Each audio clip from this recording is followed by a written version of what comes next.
Ibu Bapak, Saudara-saudari, para romo, Bruder dan Suster yang dikasihi Tuhan, kita berjumpa lagi belajar bersama dalam episode ke-23. Masih melanjutkan dalam Injil Lukas. Secara khusus, Bapak Kardinal akan mengajak kita untuk melihat kisah Yesus di Taman Getsemani. Dan pada bagian akhir akan ditampilkan bagaimana Yesus pun setelah cobaan di padang gurun, dicobai oleh iblis, Yesus tetap dicobai sampai pada atas kayu salib. Gerak doa Getsemani, berlutut, sungguh-sungguh berdoa, dan bangkit dari doa. 3 tahapan ini, gerak doa Getsemani, sungguh menginspirasi kita juga sebagai umat beriman. Dalam Injil Lukas 22 ayat 41 sampai dengan 45, dikisahkan bagaimana Yesus memberi teladan kepada para murid. Dalam situasi krisis, dalam situasi berat, hendaknya kita ingat gerak doa Getsemani, yaitu berlutut,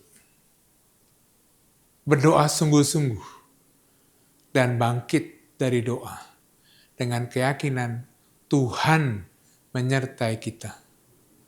Dalam Injil Lukas, para murid digambarkan selalu setia menemani Yesus.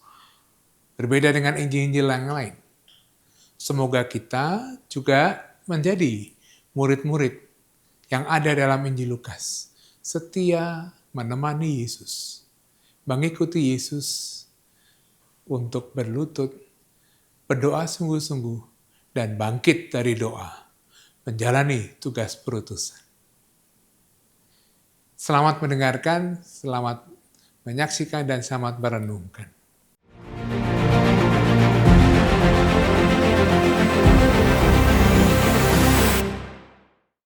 Saudari-saudara terkasih, kita akan mengakhiri percakapan kita mengenai doa di dalam Injil Lukas. Dan kita mengambil doa Yesus di Taman Getsemani. Sejauh dapat saya ingat, peristiwa ini sudah pernah kita renungkan. Tetapi saya kira baik, tidak ada jeleknya kalau kita ulang di dalam rangka atau di dalam pembicaraan konteks yang berbeda, khusus Injil Lukas dan doa. Kita sudah selesai dengan mempelajari doa Bapa Kami di dalam Injil Lukas dengan satu catatan teknis mengenai teks. Nanti kalau masih ada waktu sesudah ini, saya ingin mengulangi lagi percakapan mengenai hal yang sangat teknis itu sekedar untuk pengetahuan umum mengenai salah satu cabang di dalam tafsir kitab suci. Kita akan melihat Injil Lukas bab 22 ayat 39 sampai 46. Beberapa catatan awal mengenai teks ini, disilahkan membaca nanti sendiri, kita lihat saja beberapa hal yang penting. Catatan awal sebelum kita melihat teks. Yang pertama, peristiwa di Taman Getsemani adalah awal dari kisah sengsara yang diceritakan secara berbeda-beda di dalam keempat Injil. Nah, kalau awalnya begini, nanti ceritanya mengenai kisah sengsara pasti juga sesuai dengan awalnya. Dan itu artinya kisah yang berbeda dalam hal peristiwa di Taman Getsemani, sebagaimana diceritakan oleh Markus dan Matius dan Lukas yang berbeda, akan berpengaruh pada kisah sengsara Yesus yang panjang itu. Kita masih ingat beberapa hal yang paling penting saja. Kisah sengsara di dalam Injil Markus itu tujuannya secara kateketis adalah untuk mengubah pandangan orang mengenai Yesus. Maksudnya orang adalah gambaran mengenai perjanjian lama tentang Kristus. Dalam gambaran perjanjian lama, Kristus itu pemenang. Mesias pemenang, Mesias Raja. Sementara di dalam Injil Markus ditunjukkan bahwa Yesus itu Mesias justru tampil sebagai Mesias yang sangat jelas sejelas-jelasnya justru ketika dia tergantung di salib. Sungguh orang ini adalah anak Allah. Tidak ketika Yesus membuat mukjizat, tetapi ketika Yesus tergantung di salib. Intinya itu. Sementara di dalam Injil Matius, kisah sengsara diceritakan di dalam rangka menunjukkan, membuktikan khususnya kepada orang-orang Yahudi yang berpegang teguh pada perjanjian lama, kitab suci perjanjian lama, bahwa peristiwa-peristiwa Yesus itu semuanya adalah kegenapan atau pemenuhan perjanjian lama. Maka kalau kita membaca misalnya ketika Yesus ditangkap menurut Matius itu beberapa kali dikatakan supaya genaplah yang tertulis di dalam kitab suci. Itu khas Matius. Lukas mempunyai maksud lain. Sejauh dapat ditafsirkan dan dipahami dengan meneliti kisah-kisah itu, Injil Lukas, kisah sengsara Lukas khususnya yang didahului oleh peristiwa di Getsemani, mengajak pembaca-pembacanya untuk mengikuti Yesus. Ini menjadi sangat penting. Jadi Injil Lukas khususnya yang berkaitan dengan peristiwa di Taman Getsemani disusun sedemikian rupa secara istimewa oleh Lukas untuk mengundang pembacanya tidak hanya untuk mengikuti perjalanan Yesus, mengikuti ceritanya, tetapi mengikuti dalam arti yang sesungguhnya, yaitu mengikuti Yesus sebagai murid. Nah, kalau sebagai pengantar, sekali lagi, maka akan menentukan kisah sengsara selanjutnya. Di misalnya salah satu contoh bahwa doa di Taman Getsemani ini adalah teladan Yesus agar murid-muridnya itu mengikuti dia dan tidak melarikan diri di tengah jalan. Itulah sebabnya, misalnya, ketika Yesus ditangkap sesudah peristiwa Getsemani, Injil Markus dan Injil Matius menceritakan murid-murid Yesus itu semuanya lari. Tetapi Lukas yang ingin menyatakan bahwa murid-murid Yesus itu wataknya tidak seperti itu, harapannya mereka menjadi murid-murid yang setia dan tekun mengikuti Yesus, maka kisah ketika Yesus ditangkap murid-murid lari itu tidak ada. Inilah salah satu pengamatan yang detail dan nanti tentu berakibat pada pesan yang ingin disampaikan. Itu catatan yang pertama. Jadi maksud dari kisah sengsara berbeda-beda. Kisah di Taman Getsemani adalah pengantar untuk kisah sengsara. Kalau pengantarnya begitu, maka cerita kisah sengsaranya sendiri akan berbeda. Yang kedua, dengan latar belakang seperti itu, doa Yesus disusun oleh Lukas. Disusun sebagai pengarang. Tentu dengan cara yang dianggap penting untuk memberi pengantar kepada kisah sengsara. Misalnya, Misalnya, kerangka di dalam Injil Lukas, kerangka di Taman Getsemani dalam Injil Lukas itu sangat skematis. Silahkan baca ayat 40.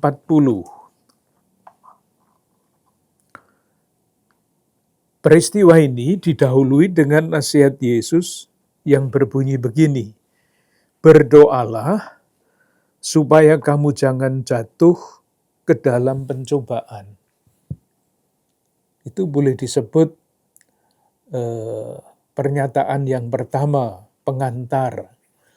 Lalu pernyataan yang terakhir itu persis sama. Ayat 46. Bangunlah dan berdoalah supaya kamu jangan jatuh ke dalam pencobaan. Kalau kita umpamakan ini sebagai gambar Yesus yang berdoa, figurannya, kerangkanya adalah dua kalimat itu pada awal dan pada akhir. Yesus menasihati murid-muridnya, berdoalah supaya jangan masuk ke dalam pencobaan. Itu bingkainya. Nah, gambarnya apa? Gambarnya adalah Yesus yang berdoa. Contoh, kalau disuruh berdoalah, contohnya mana? Contoh itu, Yesus yang berdoa ditunjukkan di dalam 3 sikap doa yang dapat mencerminkan dinamika batin Yesus. Yang pertama, ayat 41. Kemudian ia menjauhkan diri dari mereka, kira-kira sepelempar batu jaraknya. Nah sekarang, lalu ia berlutut dan berdoa. Ini adalah awal dari Yesus yang berdoa. Ia berlutut, dan berdoa ini tidak biasa, karena orang-orang Yahudi itu kalau berdoa berdiri, tidak berlutut. Dan nanti kita bertanya kira-kira apa maksudnya kalau Lukas menceritakan Yesus berlutut dan berdoa. Yang kedua, dinamika yang selanjutnya ada pada ayat 44.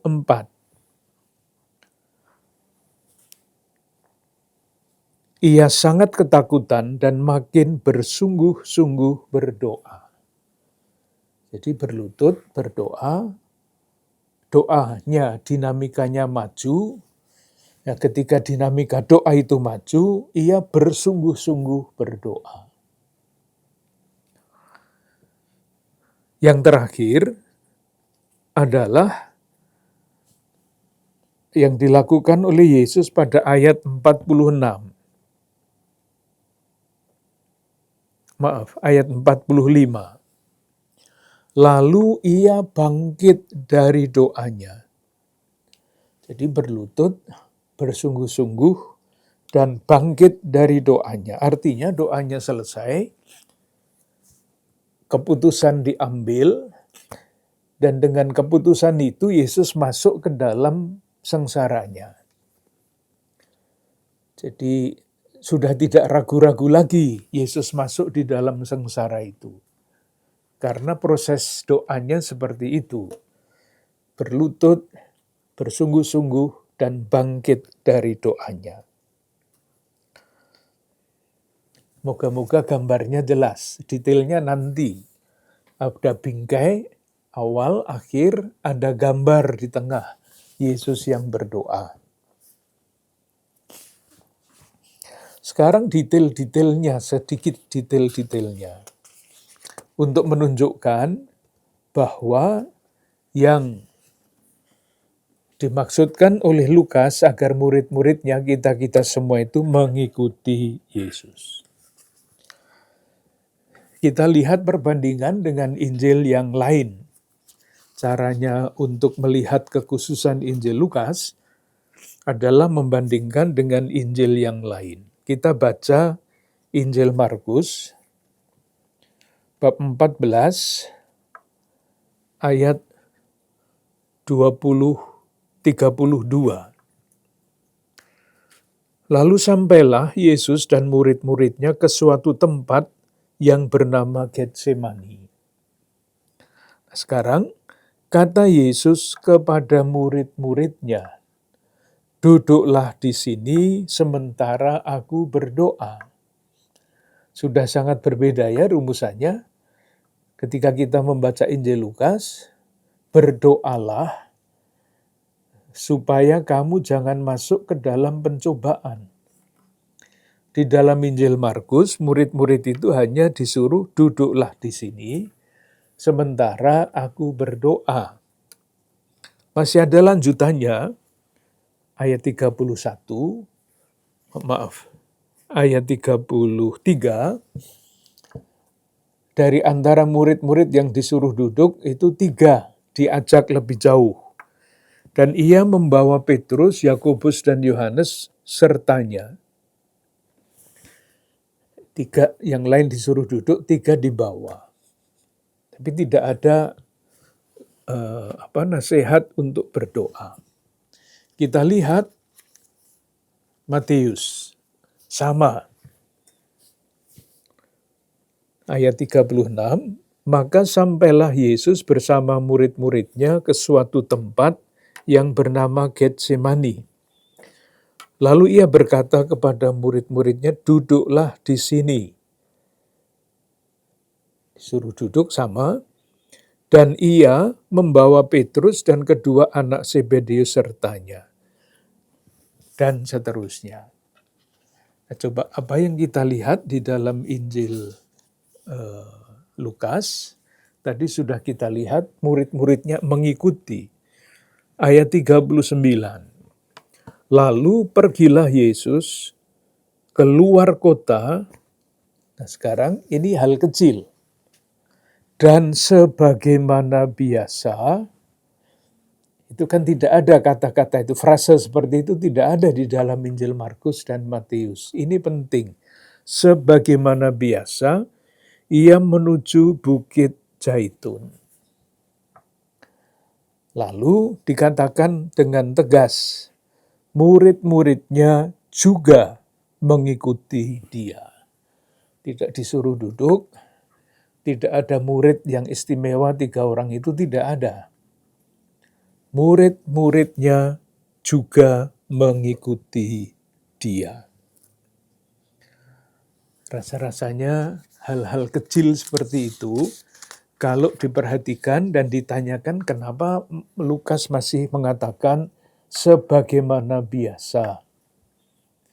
Itu tadi, karena kisah Yesus di Taman Getsemani ini pada umumnya adalah pengantar untuk kisah sengsara. Lukas yang mempunyai keahlian yang sistematis secara dalam arti tertentu, sungguh menyusun kisah ini dengan sebaik-baiknya.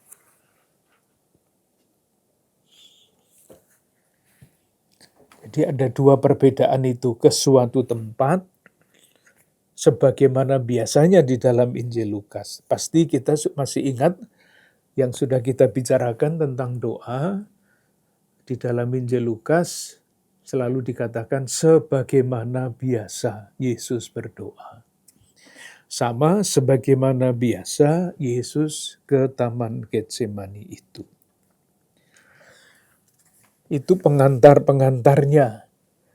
Jadi yang paling penting sekali lagi, Lukas menyusun peristiwa di Taman Getsemani ini secara sangat istimewa. Tujuannya apa? Saya rumuskan dalam 3 kalimat. Pertama, Lukas ingin supaya pembaca Injilnya sadar sebagai murid-murid Yesus, mereka mesti mengikuti Yesus. Maka disusunlah yang seperti ini, yang berbeda dibandingkan Markus dan Matius. 1, 2. Ketika berusaha mengikuti Yesus, murid-murid itu pasti akan menghadapi banyak tantangan. 2, pasti. Yesus sendiri menghadapi banyak tantangan, nanti akan kita lihat. Tiga, ketika murid-murid berhadapan dengan tantangan, ketika mereka mencoba berusaha untuk mengikuti Yesus, mereka mesti berdoa. Tiga kalimat itu yang merupakan pesan inti dari peristiwa ini. Dan kalau mau ditambahkan, kalau mau, sebaiknya mau karena ini yang penting. Cara berdoanya bagaimana? Cara berdoanya ya seperti ditunjukkan oleh Yesus itu. Dinamikanya berlutut berdoa, bersungguh-sungguh berdoa, bangkit dari doanya. Itu sebetulnya pesan intinya. Sekarang kita lihat beberapa hal yang penting. Kita bertanya, mengapa Yesus memberikan nasihat, berdoalah supaya kamu jangan jatuh ke dalam pencobaan. Tentu saja yang mau dikatakan adalah sebagaimana Yesus selalu dapat mengatasi pencobaan-pencobaan dalam doa, murid-murid diharapkan juga melakukan hal seperti itu.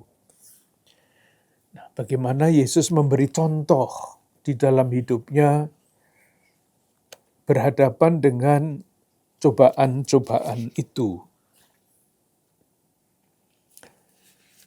Kita lihat saja, kita ingat beberapa peristiwa ketika Yesus dihadapkan pada tantangan. Yang pertama, beberapa teks. Kita lihat urut-urutan mulai dari Injil Lukas bab 3 ayat 21 sampai 22.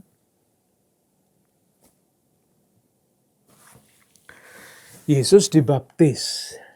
Apa yang terjadi ketika Yesus dibaptis? Ayat 22, dan terdengarlah suara dari langit, engkaulah anak yang kukasihi, kepadamulah aku berkenan. Jadi ketika Yesus dibaptis, Yesus dinyatakan sebagai anak Allah.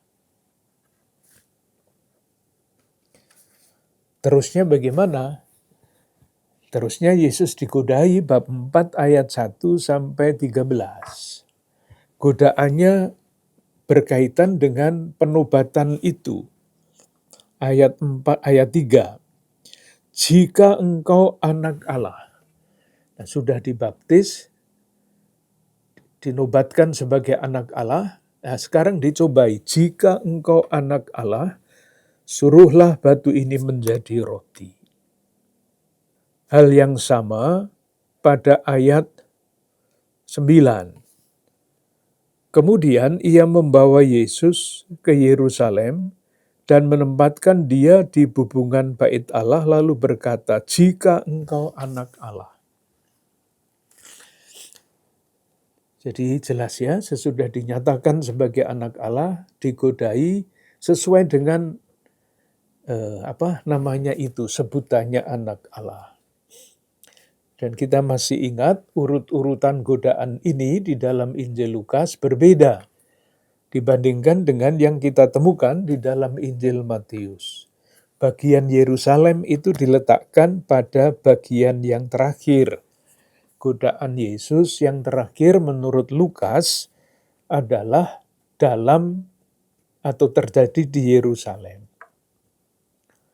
Dan kita semua tahu Yerusalem itu arah dari seluruh perjalanan Yesus. Itu jelas sekali di dalam atau pada ayat bab 9 ayat 51, ayat kunci di dalam Injil Lukas. Ketika hampir genap waktunya Yesus diangkat ke surga, ia mengarahkan pandangannya untuk pergi ke Yerusalem. Diangkat ke surga itu artinya ya diangkat salib menjadi jalan untuk kembali kepada Bapa. Jadi godaannya itu persis puncaknya di situ itu. Godaannya kecil-kecil di depan, tetapi puncaknya yang berkaitan dengan peristiwa Yerusalem. Itulah ketika Yesus berdoa di Taman Getsemani, ketika sampai pada puncak, ketika Yesus harus memilih. Yang juga perlu diperhatikan barang kecil, tetapi kalau diperhatikan dapat memancing refleksi kita. Dalam hal godaan yang dalam Injil Matius dan Lukas, Lukas menambahkan atau di dalam Injil Lukas ada yang tidak ada di dalam Injil Matius, yaitu Matius bab 4 ayat 13. Sesudah iblis mengakhiri semua pencobaan itu, ia mundur daripadanya dan menunggu waktu yang baik. Dan sesudah itu diceritakan berbagai macam godaan yang kecil yang besar di dalam Injil Lukas. Jadi misalnya bab 4 ayat 42. Ini godaan kecil ini. Bab 4 ayat 42.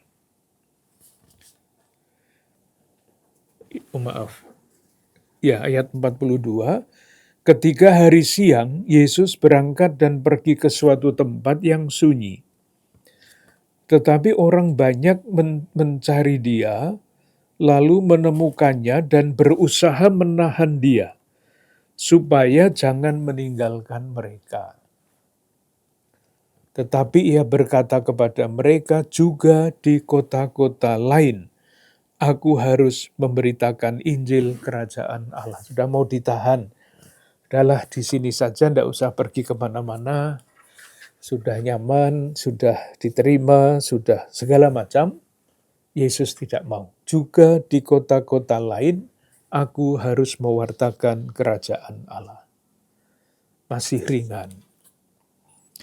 Yang sudah menjadi semakin berat adalah bab 13. Ini sudah menyangkut Yerusalem, arah tujuan perutusan pelayanan Yesus. Bab 13 ayat 31. Pada waktu itu datanglah beberapa orang Farisi dan berkata kepada Yesus, pergilah, tinggalkanlah tempat ini, karena Herodes hendak membunuh engkau.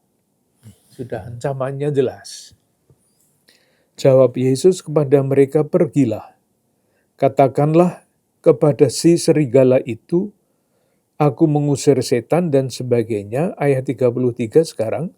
Tetapi hari ini dan besok dan lusa aku harus meneruskan perjalananku. Sebab tidaklah semestinya seorang nabi dibunuh kalau tidak di Yerusalem. Sudah, ini jelas ini. Nanti akan sampai ke situ dan akhirnya itulah yang terjadi pada Yesus.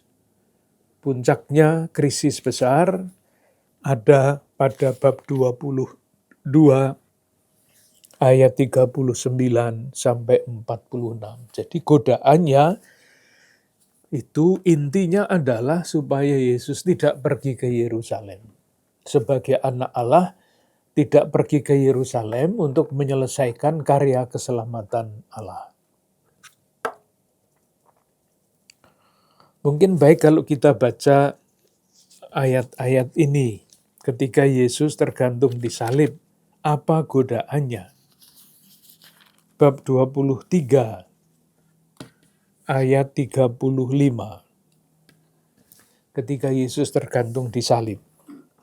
Ayat 35 bunyinya begini. Orang banyak berdiri di situ dan melihat semuanya. Nah, sekarang pemimpin-pemimpin mengejek dia, katanya, orang lain ia selamatkan, biarlah sekarang ia selamatkan dirinya sendiri. Jika ia adalah Mesias, orang yang dipilih Allah. Jadi ini masalahnya berkaitan dengan jati diri Yesus. Kalau sungguh Mesias, menurut pandangan orang-orang Yahudi, mestinya ia dapat menyelamatkan dirinya sendiri juga. Nah, itu persis berlawanan dengan jati diri Mesias yang ingin diperkenalkan. Ini pemimpin-pemimpin yang mengejek. Ayat 37. Ayat 37. Prajurit. Ayat 36, maaf. Juga prajurit-prajurit mengolok-olok dia. Mereka mengunjukkan anggur asam kepadanya dan berkata, "Jika engkau adalah raja orang Yahudi," Mesias artinya, "selamatkanlah dirimu." Diejek lagi. Yang ketiga adalah ayat 39. Jadi komplit yang mengejek Yesus, yang menggoda Yesus, setan-setan yang menunggu waktu yang baik itu sekarang keluar. Keluar dalam diri para pemimpin, keluar dalam diri para prajurit, keluar pada diri orang banyak yang tampil pada ayat 39. Maaf, penjahat. Seorang dari penjahat yang digantung itu menghujat dia, katanya, "Bukankah engkau adalah Kristus? Selamatkanlah dirimu dan kami." Itulah yang namanya pencobaan. Yesus tentu tidak mau menanggapi cobaan-cobaan setan-setan yang muncul kembali ini. Karena apa? Karena di Taman Getsemani ia sudah mengalami proses dinamika internal, dinamika rohani doa. Berlutut berdoa, bersungguh-sungguh berdoa, bangkit dari doanya. Dan puncaknya dari proses itu adalah doa yang kita temukan pada bab 23 ayat 46. Lalu Yesus berseru dengan suara nyaring, "Ya Bapa, ke dalam tanganmu kuserahkan nyawaku." Ini puncak dari proses berlutut berdoa, bersungguh-sungguh berdoa, bangkit dari doanya, menyongsong puncak perutusannya, yaitu salib. Dan ketika Yesus disalib, kata-katanya adalah, "Ya Bapa, ke dalam tanganmu kuserahkan nyawaku." Kita bertanya dan mencoba menjawab. Proses itu yang kelihatannya sangat mulus, berlutut, bersungguh-sungguh, bangkit, itu adalah proses yang sama sekali tidak mudah. Kita masih ingat ketika kita membaca Injil Markus, peristiwa yang sama ini digambarkan Yesus tidak berlutut, tetapi nuansa dari teksnya mengatakan Yesus terhuyung-huyung dan jatuh karena ketakutan. Berbeda dengan Yesus yang dikatakan berlutut, tidak jatuh. Sikap berlutut ini menandakan bahwa pergumulan sampai pada puncaknya, sampai pada akhirnya. Dan nanti hal yang sama, karena Lukas yang juga menulis kisah para rasul itu ingin menampilkan murid yang mengikuti Yesus, hal yang sama kita temukan di dalam kisah para rasul yang berkaitan dengan Stefanus. Mungkin baik kalau kita lihat sebentar. Stefanus. Kisah para rasul bab 7. Kisah para rasul bab 7. Saya baca bab 7 ayat 59.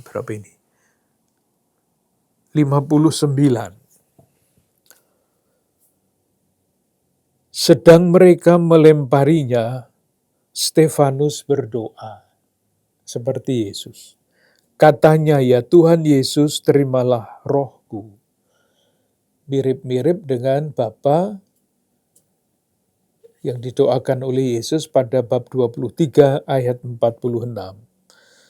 Sambil berlutut, berlutut kita temukan di dalam diri Stefanus, ia berseru dengan suara nyaring, "Tuhan, janganlah tanggungkan dosa ini kepada mereka.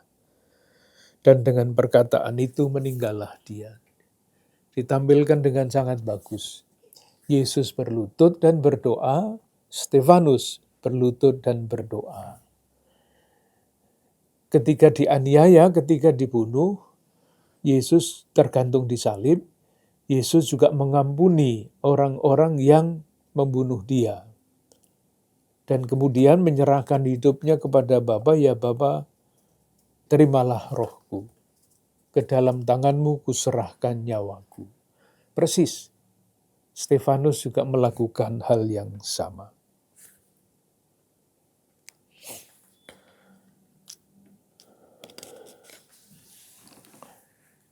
Hal yang sama, kecil, berbeda dengan Injil Markus dan Matius, untuk menunjukkan bahwa Yesus sungguh tidak mau digoda, diseret ke kiri dan ke kanan.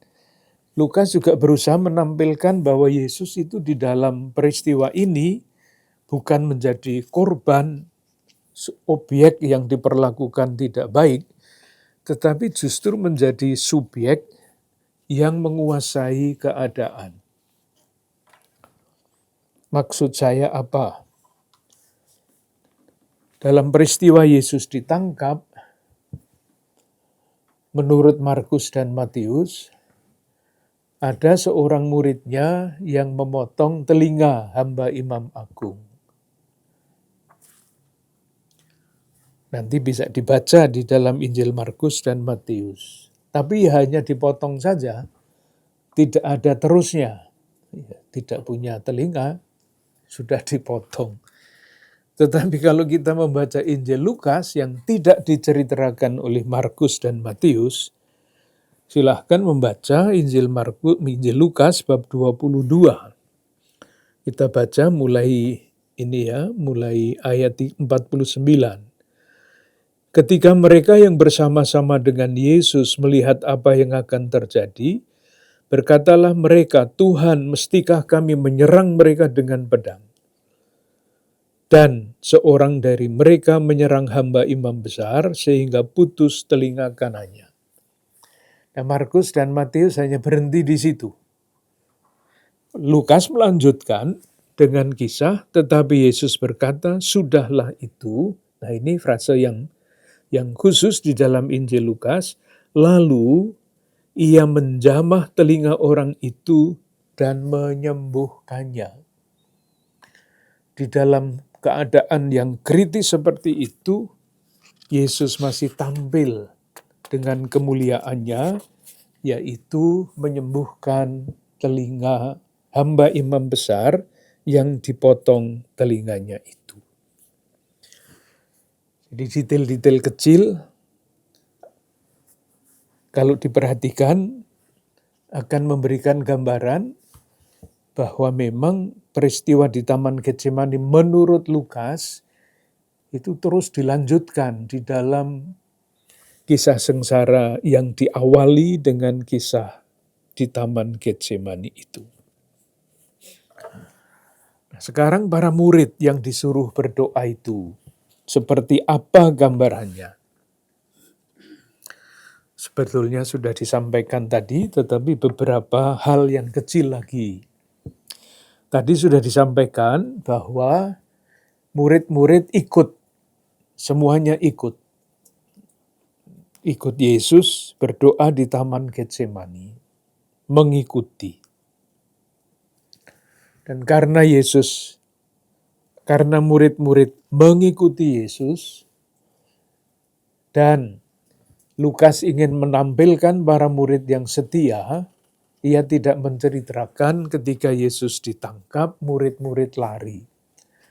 Markus dan Matius menceritakan bahwa murid-murid lari, Lukas tidak.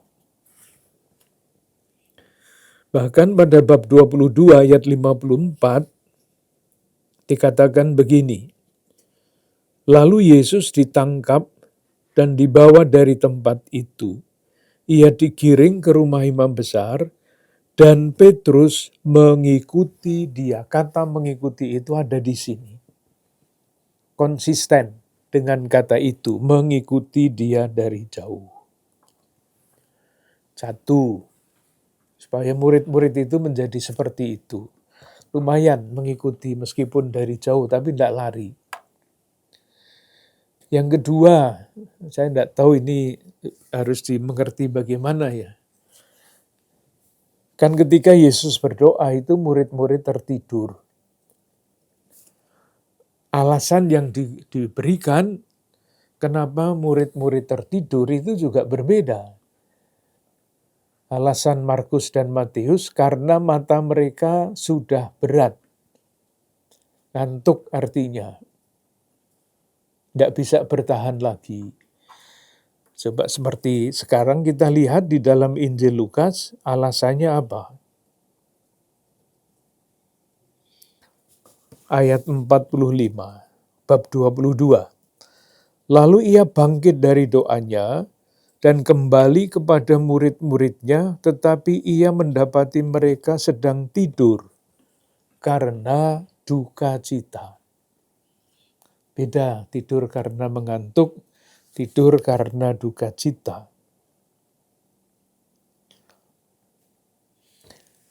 Duka cita itu adalah bagian dari mengikuti Yesus yang diperlakukan seperti itu, tetapi tetap ikut.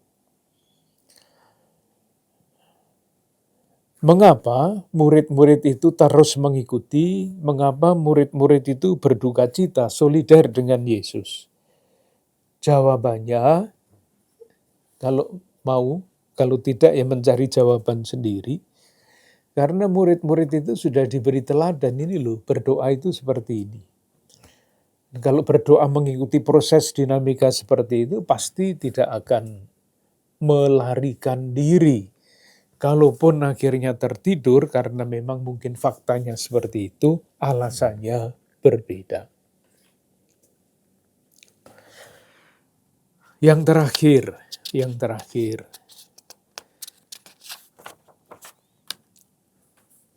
Pencobaan itu apa?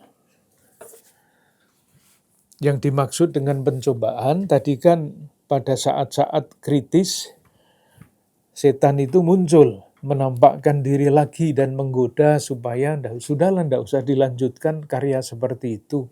Tidak ada gunanya, tidak berhasil. Cari saja jalan lain. Nah, rupa-rupanya murid-murid sejak awal mengalami hal seperti itu juga. Kata juganya penting. Tentu tidak seperti Yesus yang kekeh, tujuannya jelas. Murid-murid itu sering ragu-ragu. Murid-murid itu sering bimbang. Nah, kita lihat dalam diri Petrus seperti apa kebimbangan itu. Lalu di dalam diri Paulus seperti apa.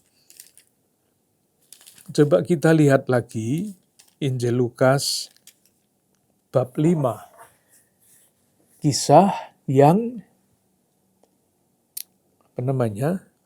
yang sudah kita hafal. Bab 5 ayat 5, Injil Lukas bab 5 ayat 5. Setelah selesai berbicara, ia berkata kepada Simon, "Bertolaklah ke tempat yang dalam, tebarkanlah jalamu untuk menangkap ikan." Apa jawabannya Petrus? Simon menjawab, "Simon, Guru, telah sepanjang malam kami bekerja keras dan kami tidak menangkap apa-apa." Ini kalau kita baca lurus-lurus, ini kan masalah mencari ikan ya. Masalah mencari ikan. Tetapi kalau kita bacanya tidak lurus-lurus, memperhatikan penggunaan kata dan sebagainya, ini sebetulnya adalah ungkapan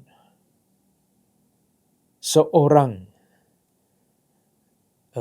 murid Yesus yang diutus untuk mewartakan Injil, tapi pada titik tertentu dia merasa gagal total.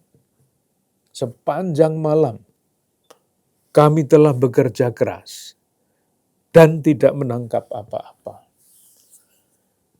pewartaan yang dijalankan oleh Rasul Paulus dan teman-temannya ini, kami, bukan saya, tidak berhasil.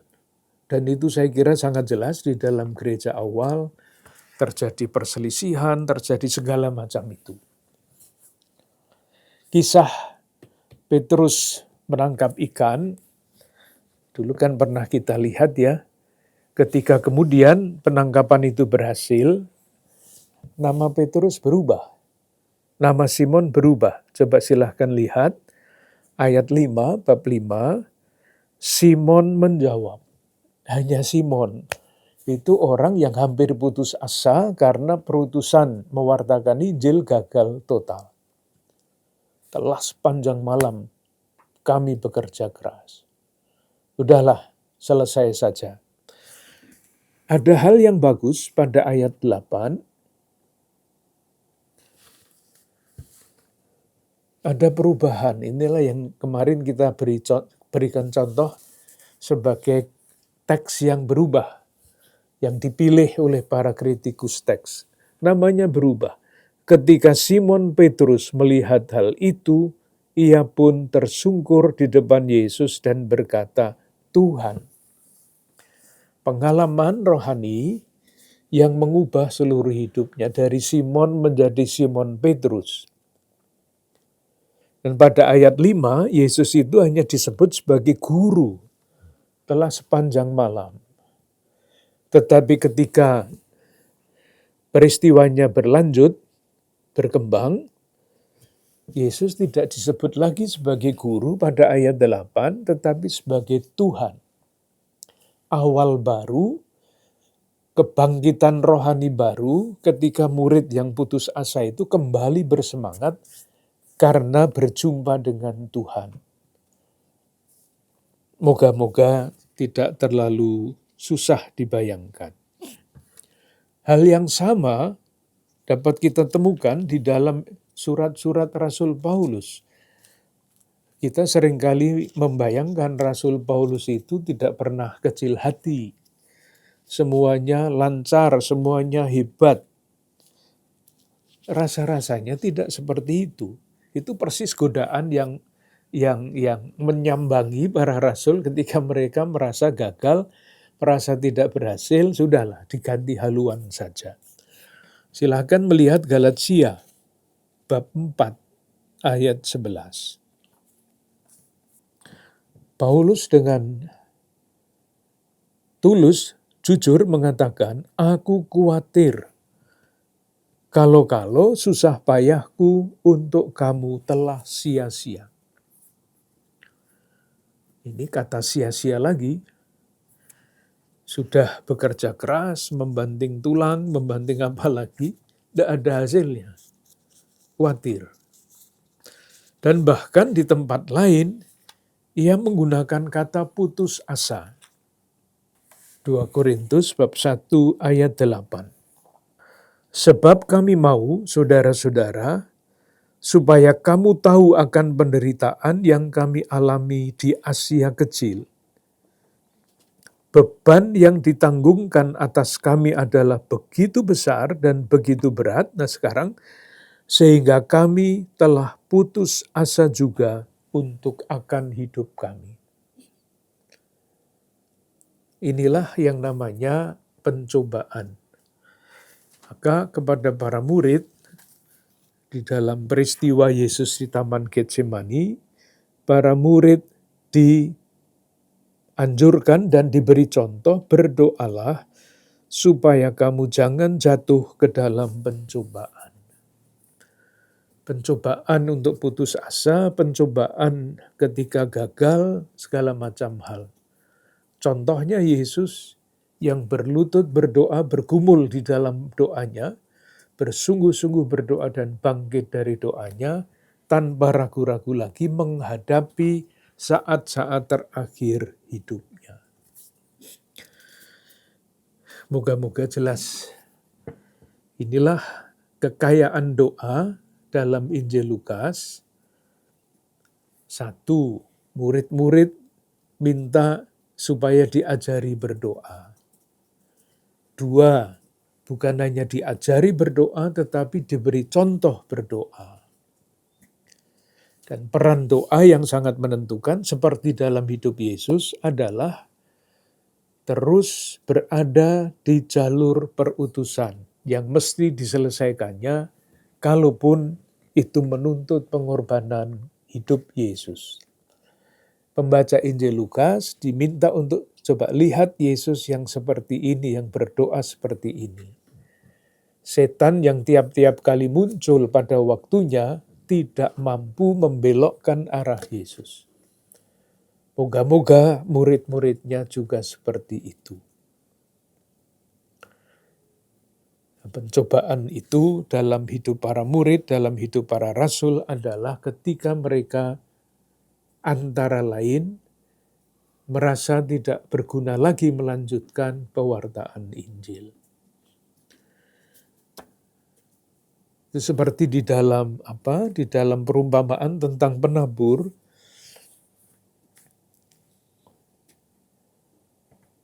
Ada yang jatuh di pinggir jalan, ada yang jatuh di tanah berbatu-batu dan sebagainya.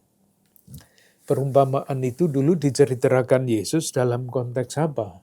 Itu sama dalam konteks kok gagal terus ya Yesus itu. Gagal terus kami-kami ini yang mewartakan kabar gembira. Yesus menceritakan perumpamaan itu dan akhirnya perumpamaan itu ditutup ada yang jatuh di tanah yang baik dan berbuah 30, 60, 100 kali lipat. Jadi jangan putus asa. Pada waktunya Tuhan akan menyempurnakan karya yang sudah dimulainya. Dengan demikian kita mengakhiri percakapan kita mengenai doa di dalam Injil dan tulisan Lukas. Terima kasih.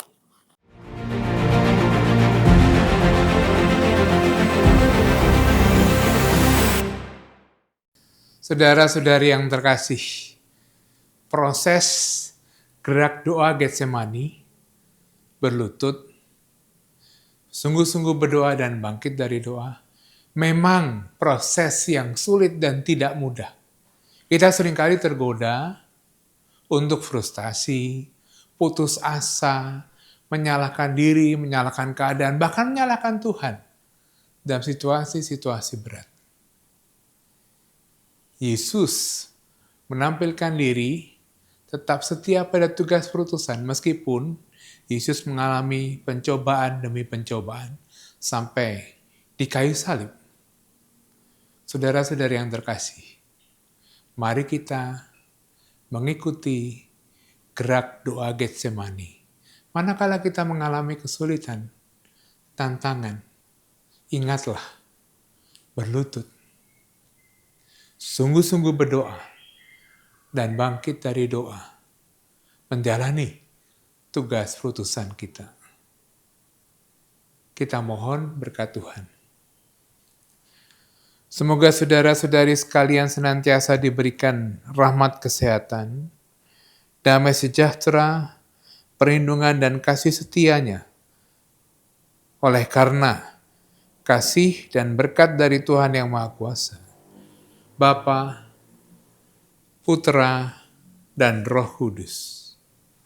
Amin. Terima kasih, sampai jumpa.